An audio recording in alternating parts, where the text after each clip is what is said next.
My name is Snowlight. This is my Warcraft University, a YouTube series intended to give new and intermediate players simple concepts towards playing World of Warcraft at a higher level.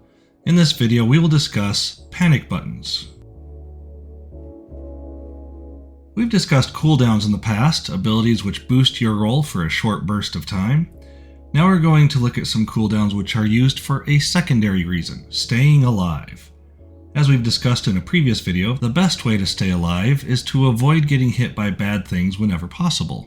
But there are other ways to help you out when things get chaotic, and you should know what options you have when everything goes off the rails.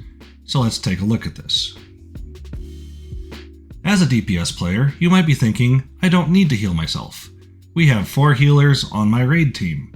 It is certainly true that we need strong healers to keep us going, but I also want you to consider that in a standard raid group, 3 or 4 healers are responsible for keeping 20 or so people alive all at the same time. When your health gets low, the healers may be helping out someone else for another second or two before they can get to you. Because of this, you should know what self-heal abilities you have available. Abilities like Desperate Prayer for a priest, Crimson Vial for rogues, or Impending Victory for warriors are either core abilities or talents you can choose to give yourself a little more survivability if you're still learning how to dodge the bad stuff everywhere. Other abilities like Regrowth for feral druids can trigger a more powerful version or a free mana cast so that you can self-heal as needed. In addition, any warlock can provide health stones to the party, which can be used once per fight to give you a free heal that isn't in your kit. These are some great ways to make sure you stay alive in those moments when you're right on the edge of needing that healer to come through for you. What's better than healing? How about not taking the damage in the first place? Between the mage's Ice Block, Hunter's Aspect of the Turtle, and the paladin's Divine Shield, these classes are able to completely negate incoming damage for a short period of time, becoming immune to damage, so to speak. These immunities generally come with the drawback where you cannot deal damage while they are active, but if your options are to stop damaging for a few seconds, or to stop completely when you die, the option becomes a lot more clear. Note that these abilities do not prevent your healers from continuing to heal you, so you should be able to activate the ability, wait for a heal, and then cancel any remaining duration so you can continue to do damage. There are occasionally uses for these immunities that involve raid mechanics, especially for hunters, so check with your raid leader if you will need to save your immunity for something specific. Otherwise, just use it to stay alive. Some DPS roles are able to provide limited healing to other players. For example, the Shadow Priest retains the ability to use Flash Heal, regardless of role, and can choose to talent into other abilities that have some healing power, like Renew or Holy Nova.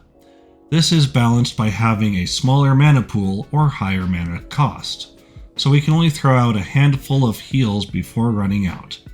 A number of other DPS classes have similar abilities that can help out. You generally don't want to fully stop dealing damage in order to throw heals around. You should always focus on your primary role when possible. But for many bosses these days, there will be intermissions where you have to wait before the next thing happens. In these moments, it can be very helpful to toss out an extra heal just to help your healers to preserve their mana. What should you do when you get stunned, feared, rooted, silenced, or otherwise lose control of your character? Well, most of the time you'll have to sit there and wait for it to come back. However, certain classes or races will come with an ability that allows you to break out of this loss of control. For example, humans gain the ability Will to Survive, which removes all stun effects. Death Knights can remove fear effects by activating Lichborn. Dark Iron Dwarves can remove many types of debuff with the ability Fireblood. For those PvPers out there, the best item for this would be the Gladiator's Medallion, which removes all loss of control effects once every 2 minutes. And there are other PvP trinkets that have similar effects. Whichever race and class you play, take some time to review your abilities and look for those that can help you break out of a bad situation. Now it's time to show some special love to 2 classes, Priests and Evokers. For a long time, Priests had the unique ability to pull another character to the Priest's position, A fast-fingered priest would be able to save another player from a bad situation by yanking them out of a pool of fire or pulling them back onto a platform, generally saving that player's life. The Evoker's Rescue ability does a similar thing, but instead of bringing the target to the caster, it moves both caster and target to a designated spot somewhere else within range. With good positioning and some practice, this can be the difference between a regular teammate and a blossoming new friendship. Have you hit the like, subscribe, and bell icons yet? Shared one of these videos with your guild or a friend? Considered supporting us on Patreon for a few extra perks.